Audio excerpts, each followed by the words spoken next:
Please subscribe my channel محفل ادب۔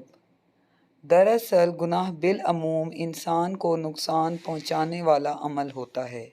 انسان نہیں سمجھتا خالق نے جس عمل سے روکا ہے اس سے رک جانا ہی سعادت کا ذریعہ ہے۔ ادب کی دنیا میں اگر مصنف ایسی کتاب تحریر کرے جس سے قاری میں گناہ کی رغبت یا میلان پیدا ہو جائے تو ایسی تخلیق گناہ ہی کہلائے گی۔ ایسے گناہ سے توبہ کرنا لازم ہے۔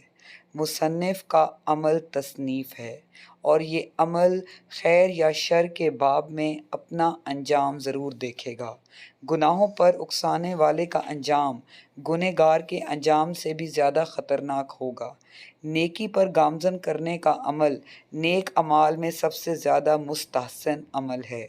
ادیب مر جاتا ہے، ادب زندہ رہتا ہے اور ادیب اپنی تاثیر پیدا کرتا ہے۔